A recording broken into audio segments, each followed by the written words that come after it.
honored to talk with you because I know that you have a really hard job. I've been a pastor for 30 years and I know that it's difficult and I know it's hard.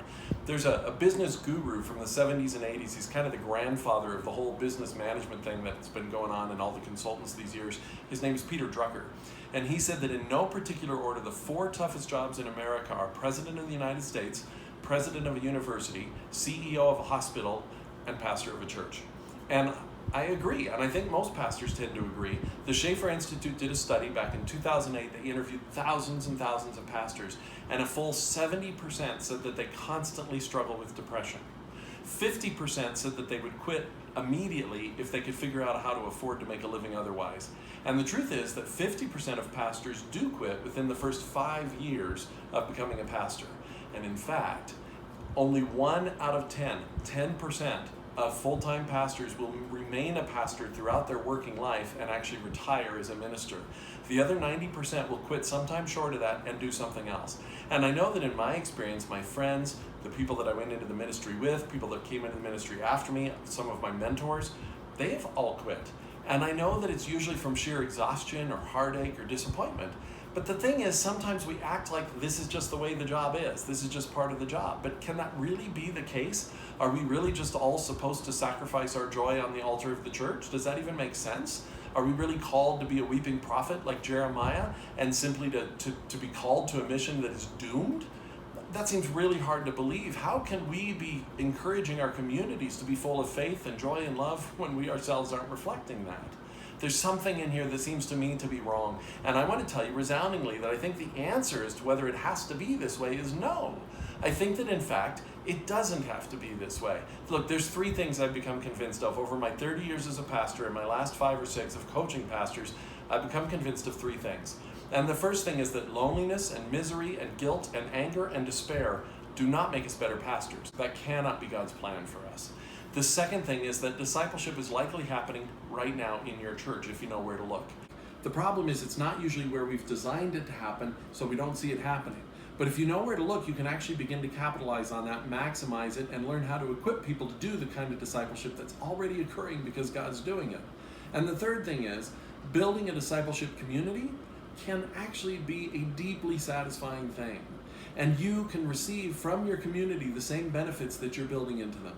Look, discipleship and being a pastor, it takes dependence and it takes faith, but it's not impossible. And it shouldn't lead you just to misery. So I told you when you clicked on this link, I was going to give you 4 tips that I think can help you move towards building a discipleship community that you can be part of and you can benefit from as well. So let me tell you what those 4 tips are. Now, if you can unpack these tips and you can do them on your own and your church blossoms and grows, I'm so excited about that and I hope that can be. But it may be that you need help unpacking these 4 tips, and I would love to do that with you. So if you decide to take my online video course, that's great. But if you don't, here's the 4 tips anyway, and I hope they help. Number 1, sharpen the focus of your mission. Make it your mission to understand the mission of discipleship. What does it really mean? Make that everything you do in your church, and make that clear to you. Give yourself and your staff the freedom to step back and stop what you're doing if you need to in order to take time to really dig into what discipleship is and what the mission is. And if you need a place to start, I'm going to recommend Ephesians. Read Ephesians and reread Ephesians and discuss it with your staff until you begin to gain clarity on the mission itself. Number 2, ask the right questions in the right order about discipleship.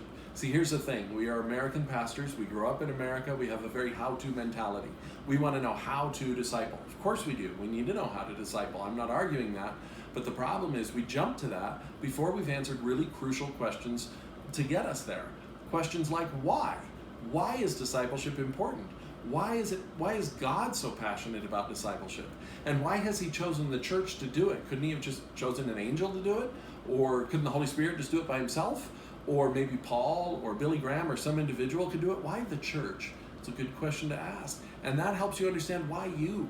Why have you been called to do this? Why has God put this in your lap, this mission that seems impossible? Also, what? What is discipleship? It's fascinating that we try to figure out how to disciple before we even really know what it is sometimes. And knowing what discipleship is not the same as knowing what a disciple looks like. I may know what a car looks like, but I don't know what it looks like to build a car. So what is discipleship? Really, can you dig in and understand that? And then who? Who is responsible for what in this process? And the good news is, Pastor, that it is not all you. In fact, it's probably a lot less you than you think. And there's some freedom in understanding that and finding that. The good news is, as you're reading through Ephesians, that Paul actually answers these questions, and he answers them in that order. He talks about why, he talks about what, he talks about who, and then he talks about how. So spend your time on those. So the first tip is sharpen the focus on the mission. The second tip is ask the right questions about the mission. And the third tip is this: can you cut the dead weight of all the good things that you're doing? It is all the good things that you're doing that are not discipleship which are dragging you down. They are sucking the life out of your ministry. They are what is making what should be a life-affirming mission become very stagnant and hard for you. And they're dragging your church down as well.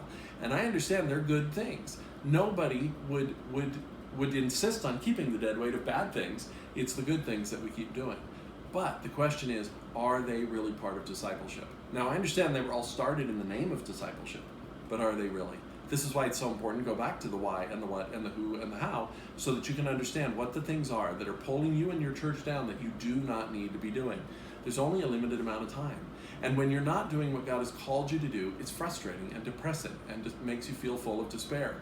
When you're able to do what God has called you to do, the things that led you to be a pastor in the first place may in fact be part of what God's called you to do.